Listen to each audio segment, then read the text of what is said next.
Kaine calls to deregulate banks as he campaigns to be Clinton's VP. Washington Senator Tim Kaine, D-8, is on Hillary Clinton's short list of potential vice presidential nominees. He's also actively pushing bank deregulation this week as he campaigns for the job. Kaine signed 2 letters on Monday urging federal regulators to go easy on banks, one to help big banks dodge risk management rules, and another to help small banks avoid consumer protection standards. Presumptive Democratic presidential nominee Hillary Clinton is believed to be weighing Kaine among a handful of other potential VP choices. Her pick is widely viewed in Washington as a sign of her governing intentions. The former Secretary of State has spent weeks attempting to woo progressive supporters of vanquished primary challenger Senator Bernie Sanders' IVD, choosing from one of the handful of names on her short list: Sens, Elizabeth Warren D-Mich, Sherrod Brown v. Ohio, or Jeff Merkley D. or, for instance, would signal that her camp is taking progressive concerns seriously. Kaine, by contrast, is setting himself up as a figure willing to do battle with the progressive wing of the party.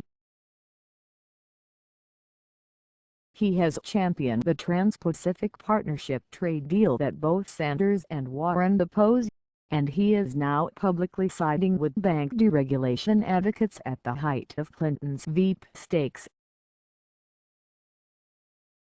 The big bank letter would help major firms including Capital One, PNC Bank and U.S. Bank, all of which controlled hundreds of billions of dollars in assets. Such large regional banks, Kaine writes, are being discriminated against based solely on the fact that they are so big. In a letter to Federal Reserve Chair Janet Yellen, Comptroller of the Currency Thomas Curry, and FDIC Chair Martin Gruenberg, Kaine argues that it is unfair for these large banks to be required to calculate and report their liquidity, a critical measure of risk, on a daily basis. Kaine, along with Sens, Mark Warner D.V.8, Garrett Peters D. Michigan, and Robert Casey D. Pot, argues that bigger banks don't necessarily carry bigger risks, and thus shouldn't face more aggressive oversight. This distinction is applied unevenly across regional institutions despite similar risk profiles, simply by virtue of an asset threshold, the letter reads. Translation: just because they're big, doesn't mean they should be regulated more closely. Kaine and his co-authors do draw an exception to this principle for systemically important banks, a term that usually means the 6 largest banks in the country: JPMorgan Chase, Bank of America, Goldman Sachs, Morgan Stanley, Wells Fargo and Citigroup.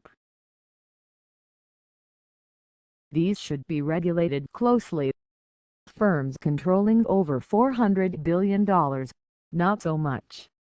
On the small bank side, Kaine pressed Consumer Financial Protection Bureau Director Richard Cordray to exempt community banks and credit unions from new rules. Doing so would leave these institutions, which include banks with up to $10 billion in assets, more lightly regulated than they were before the financial crisis.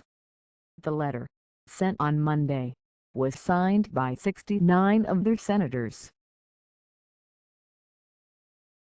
Small banks were not, for the most part, involved in the subprime mortgage crisis, but many commit other consumer protection abuses.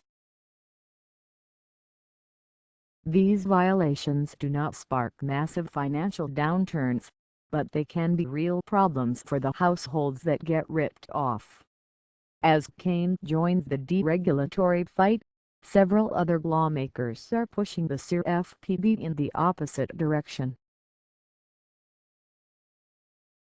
On Wednesday, 28 senators sent a letter to the agency urging them to toughen up their new rule against abusive payday lending. Kaine didn't sign it,